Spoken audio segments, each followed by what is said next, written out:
Hi there, ladies and gentlemen. This is Dan Dix here, reporting for Press for Truth. And today I wanted to talk a little bit about the Canada-China FIPA controversy.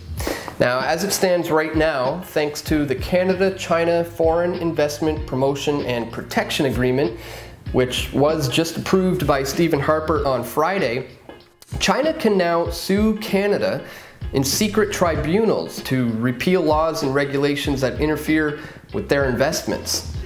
Now, since this power was signed over in a treaty, it is considered a royal prerogative, meaning that the treaty became law through a cabinet order after just sitting in Parliament for 21 days. No debate necessary. It just had to sit in Parliament for 21 days. So I suppose if governments start governing exclusively with treaties, then there wouldn't be a need to have any elections anymore. And this just seems to be the route that Canada is going. The Canada-China FIPA agreement is not a free trade agreement, nor does it pretend to be one, but it is in fact a bilateral agreement intended to promote and protect foreign investments through legally binding obligations. Now, what does this mean for the average Canadian? Well, imagine a scenario where your actions, although legal and peaceful, may threaten some aspect of FIPA. The Chinese government may sue the Canadian government for violating this agreement, which we're now bound to for 31 years, by the way. And in response to getting sued by the Chinese, the Canadian authorities would likely disrupt whatever action was causing the grievances with the Chinese.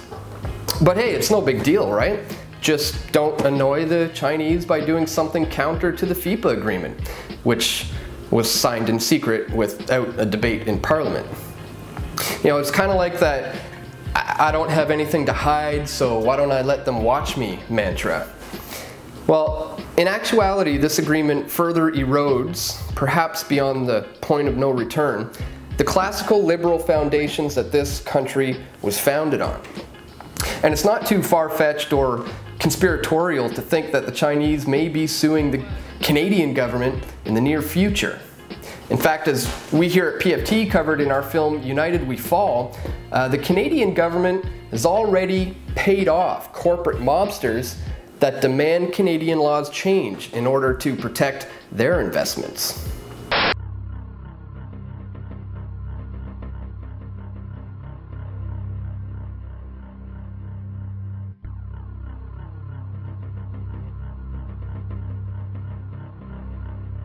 If you are a large corporation and you are given national treatment with any country, meaning as a corporation, even if you're a foreign corporation, which most of Canadians, Canada's primary corporations are foreign controlled these days, that you're given the rights of a citizen in that nation with the powers of a citizen. And corporate rule is pretty much free trade. But where it sits right now is that as the corporations have gained the status of citizens, they can challenge our laws. So even if municipalities, federal or provincial bodies establish laws for our country, for the best interest of our country based on our collective will, then the corporations can successfully challenge those laws and sue us for passing laws that infringe upon their investments and their trade.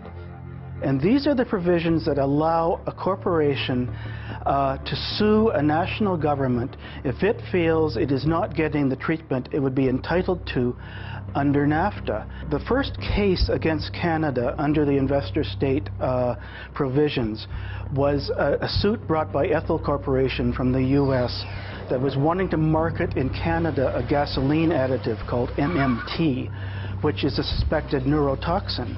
It was stated by our government that we're going to ban additives to fuel that involve methylmanganese because it's harmful to individuals neurologically and otherwise. It's been linked to attention deficit disorder and other problems. But when we passed those laws, the Ethel group sued our country, said, how dare you pass laws that restrict our trade, and even we're doing it for the benefit of our own country. Well, Canada, the Canadian government responded to that suit by effectively apologizing to Ethel, by paying them $13 million US in compensation, and by withdrawing the ban. So it didn't even have to go through the full adjudication process before Canada backed down. So you think that's bad? Well, the Chinese now have this power over Canada for 31 years. Now, there is some debate whether this treaty is even constitutional. If two provinces negotiate a deal or a trade and Chinese companies feel that they're being left out, the treaty states that an arbitration process must occur to remedy the situation. Now, this arbitration process would happen behind closed doors and outside of the Canadian legal system and the Canadian courts. And if the arbitrators find that Canada is at fault, taxpayers are the ones left footing the bill. So for example, if the NDP form a government in BC and they say no to the oil pipelines, or even try to change some of the regulations, the Chinese would be in a position to sue BC outside of the Canadian court system. And the tribunal proceedings would be closed off to the public. Now, currently Canada has 24 FIPA arrangements in force with countries like Russia, Argentina, and the Czech Republic. Now, these agreements are once again supposed to promote and protect foreign investments for countries that don't own any major assets in Canada. Now, China, on the other hand, have a lot of assets in Canada. So under this treaty, Canadian taxpayers assume more of the risks than the Chinese, since Chinese investments in Canada outpace our own investments in this country. So the treaty basically says that since the Chinese have all of these investments in this country, well, then they might as well influence the politics surrounding these investments.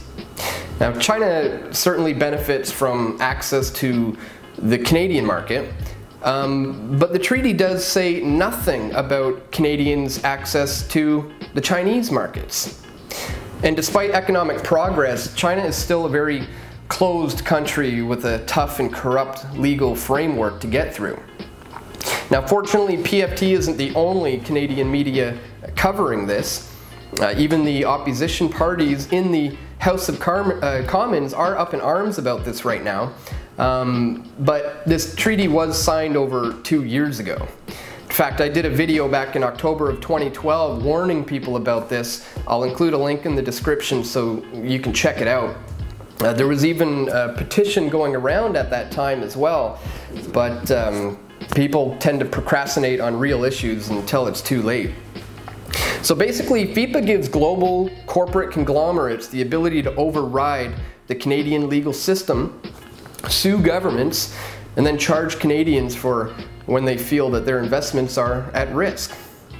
It completely erodes the last remnants of what Canada used to stand for, and I'm not talking about universal health care or peacekeeping abroad.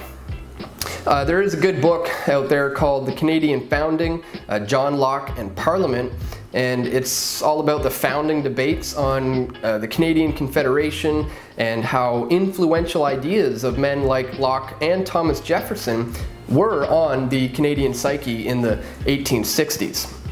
In fact, people back then used to talk about freedom as the right from arbitrary aggression. Well, now when people say free, they mean something that you can't do, like a smoke-free zone. So unfortunately, it's not that surprising that Canadians are just tuning into this treaty now, despite it having been signed over 2 years ago. The ideas of liberty have been lost for generations thanks to state schooling, media oligopoly, and never-ending government propaganda. But something struck a chord here with FIPA. Perhaps it's the idea that the Chinese government can overrule the decisions of our elected representatives. Now this, of course, opens up a can of worms on the very nature of democracy and the state, which I'm not personally too fond of, but perhaps we'll save that rant for another day.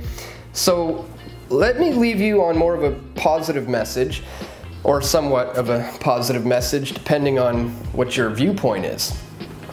With all the anti-Harper messages out there in full swing right now, Justin Trudeau of the Liberal Party is being prepped as our version of Barack Obama.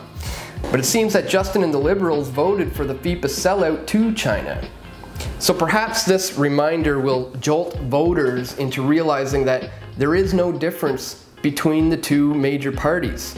They've all been bought and sold, And Justin, mark my words, will further integrate Canada into this global fascist system where corporations and governments have merged to essentially do whatever they want, despite the best interests of the Canadian people.